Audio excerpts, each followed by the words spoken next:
kanina pa ako pinapalpitate. Hindi naman ako uminom ng kape. Baka may sakit na ako sa puso. Kahapon din, sumasakit na bigla yung tiyan ko nang wala namang dahilan. Baka may ulcer na ako. Joke lang po! Hi viewers! I'm Mariel Demin and ngayon ang i-discuss ko ay ang somatic disorder illness under ng subject ng abnormal psychology. So ngayon, sasagutin ko yung mga ilang katanungan na under ng sakit na ito. Major diagnosis in this diagnostic class, which is the somatic symptom disorder, emphasize diagnosis on the basis of the presence of the symptoms and sign like distressing somatic symptom plus abnormal thoughts, feelings, and behavior in response to these symptoms rather than the absence of the medical explanation. In short, ito yung nag-iisip-isip tayo ng mga bagay na pag may nararamdaman tayo ng konting sakit, isipin natin, ito agad yung may sakit tayong ganito or ganito agad yung malala agad yung sakit natin without proper consulting to the doctors or walang payo sa kanila, sa mga experts. Distinctive characteristic of the SSD or the somatic symptoms disorder is not only focused on its symptoms itself but instead on how people interpreting it or how they present it. Like, kung paano nila iniisip yung mga nararamdaman nilang symptoms. Like, for example, pag yung tao ay nasusuka, nahihilo, or lalo na pag babae, iisipin niya, buntis siya, or iisipin ng ibang tao na baka ganito, baka nga nabuntis siya. And hindi naman, baka naman masama lang ang pakiramdam. Nag-judge sila agad sa conclusion without the help or without consulting to the experts. So, madaming issue din yung somatic symptom disorder sa DSM-4, kaya nabago siya ngayong DSM-5. The principle behind these changes in the somatic symptom or related diagnosis from DSM-4 are crucial in understanding the DSM-5 diagnosis. The DSM-4 term somatoform disorder was confusing and was replaced by somatic symptom and related disorder. In DSM-4, there was a great deal of overlap across the somatoform disorder and a lack of clarity about the boundaries of this diagnosis. Although individuals with this disorder primarily present in medical rather than the mental health setting, and non-psychiatric physicians found that DSM-4 somatoform diagnosis is difficult to understand and use. The current DSM-5 classification recognizes this overlap by reducing the total number of disorder as well as their subcategories. Madaling salita po, yung SSD or somatic symptom disorder ay mas pinadali ngayong DSM-5 kaysa dun sa DSM-4 na napakadaming subcategories and symptoms na included. Can we really say that if that specific person is suffering from SSD or the somatic symptom disorder?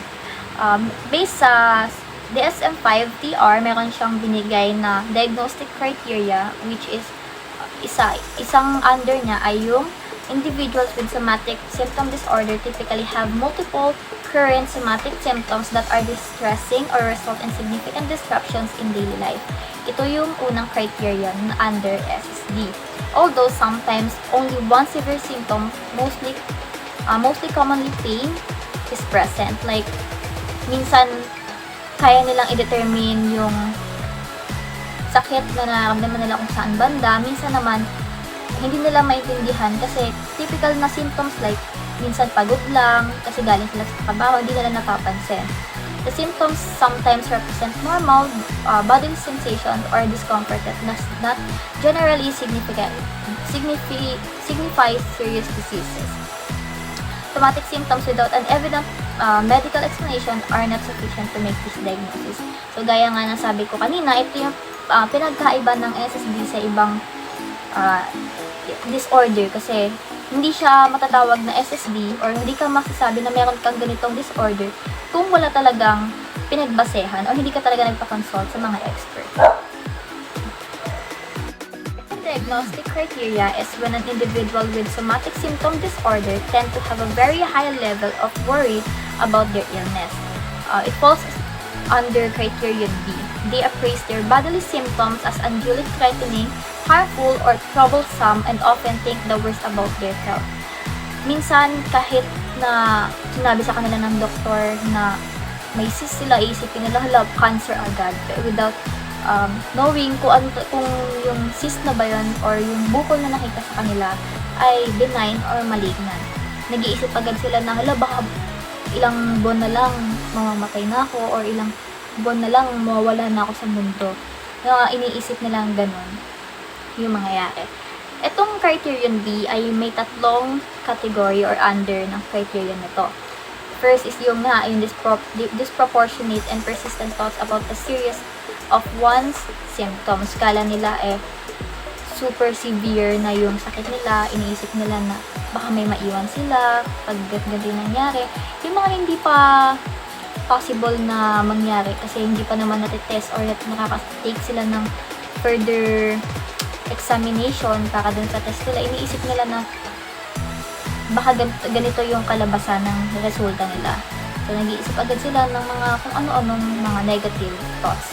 So, related na rin dito yung second category ng criterion B, which is yung high level of high-related anxiety. Sa kakaisip nila ng kung ano-ano, nagkakaroon na sila ng anxiety. Related na rin dito yung pangalawang category ng criterion B, which is yung high level of health-related anxiety. Sa kakaisip nila ng mga negative, nagkakaroon na sila ng anxiety na hindi sila nakakatulog, hindi sila nakakain ng ayos, tapos minsan natutulala dahil kakaisip nila ng mga negative symptoms or negative thoughts na hindi naman dapat nila isipin at that moment kasi hindi pa nila nakaklarify. So, third classification under criterion B is the excessive time and energy devoted to these symptoms or health concerns. Minsan, search sila ng search about dun sa symptoms nila or sa binigay sa kanila ng doktor.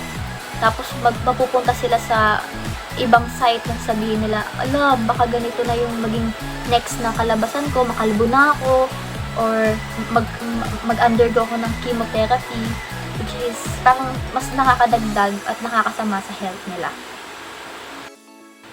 The third criteria is the persistency of the symptoms, typically more than 6 months. So, if we ever encounter a potential patient who's suffering from SSD, we need to specify if they're currently with predominant pain or if they have previously pain disorder. This specifier is for individuals with somatic complaint predominantly involve pain. We need to specify if they have mild symptoms, moderate symptoms, or severe symptoms. Ang mild symptoms is only one of the symptoms in criterion B is fulfilled. Ito yung mga excessive thoughts sila, nag-iisip sila, nagkakaroon sila ng anxiety dahil sa mga nag-exist na symptoms sa kanila. Pag moderate naman, 2 or more symptoms specified in criterion B are fulfilled. Ito yung lastly, masasabi nating severe yung somatic symptom disorder ng isang client or potential patient natin kapag 2 or more symptoms yung nararamdaman niya under criterion B, which is yung, di ba, sinabi ko nga kanina, yung excessive thoughts, anxiety, and such. Tapos, plus, there are multiple somatic complaints and or one severe symptoms. All viewers, I hope you enjoy and you've learned something from this informational video. Till next time!